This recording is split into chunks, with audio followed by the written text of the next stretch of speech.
उसके शरीर से ढेर सारी काले रंग की शक्तियां निकलने लगी। वो शक्ति इस वक्त कोको के शरीर के चारों तरफ घूम रही थी और देखने में काफी अजीब लग रही थी। एक नजर देखने पर उसकी खतरनाक ताकत का अंदाजा लग जाता और उसमें से निकलती छींटें जब जमीन पर गिरी तो जमीन पर एक निशान बन गया।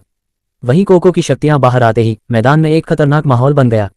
इस तरह के माहौल के चलते जितने भी लोग कोको से कम ताकतवर थे वो महसूस करने लगे कि उनके शरीर की शक्तियों की रफ्तार कम होने लगी।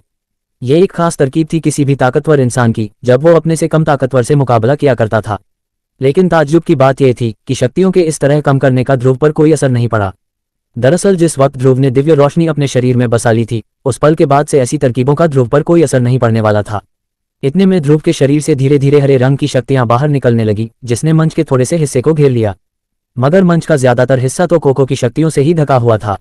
मैदान में बैठे लोगों को यह नजारा देखकर ही समझ आ रहा था कि ध्रुव कोको की ताकत के सामने कमजोर पड़ रहा था, लेकिन ये कमजोरी सिर्फ शक्तियों के मामले में थी। वैसे तो ध्रुव का मुकाबला करने की काबिलियत लाजवाब थी, लेकिन इस तरह शक्तियों की टक्कर में मुकाबला करने की काबिलियत किसी काम नहीं आती थी। तभी कोको ने गुरूर भरी हंसी के साथ ध्रुव की शक्तियों को देखकर कहा, चाहे तुम कितने भी ताकतवर क्यों न हो ध्रुव, तुम्हारी और मेरी शक्तियों के बीच बहुत बड़ा फासला है जिसे तुम चाहकर भी मिटा नहीं सकते। हा हा हा। ये कहते हुए कोको समझ गया था कि शक्तियों की कमी के चलते ध्रुव उसका कुछ नहीं बिगाड़ पाता। यही वजह थी कि वो बहुत खुश दिखने लगा था। लेकिन ध्रुव ने जैसे ही कोको की गुरूर भरी मुस्कुराहट देखी तो उसने तुरंत अपने हाथों से अजीबोगरीब सील बनानी शुरू कर दी।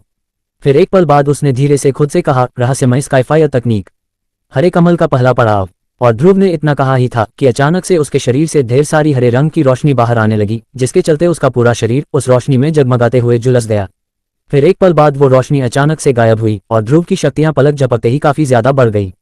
वही उसकी बढ़ी हुई शक्तियों की वजह से अचानक से मंच का आधा हिस्सा ध्रुव की शक्तियों ने घेर लिया और कोको की शक्तियां पीछे होने लगी। ये देखते ही कोको के चेहरे पर परेशानी दिखने लगी, जिसके साथ उसने ध्रुव की तरफ देखते हुए कहा, तुम्हें क्या लगता है कि इस खास तकनीक से तुम मुझसे जीत पाओगे? तुम्हारी शक्तियां कुछ वक्त के लिए बड़ी हैं ध्रुव, लेकिन मेरी शक्तियां हमेशा ज्यादा रहेंगी।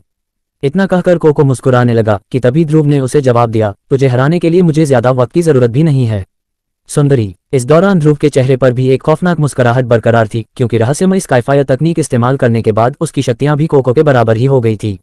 अब उसे बिल्कुल फिक्र नहीं थी कि उसके ताकतवर हमलों को कोको आसानी से नाकाम कर सकता था।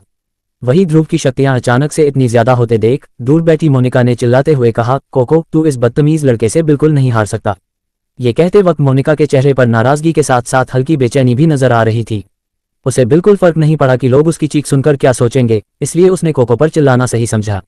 मगर जैसे ही उसने अपनी जुबान से बदतमीज लड़का कहा, तभी अचानक से उसे किसी की नजर अपनी ओर होती महसूस होने लगी।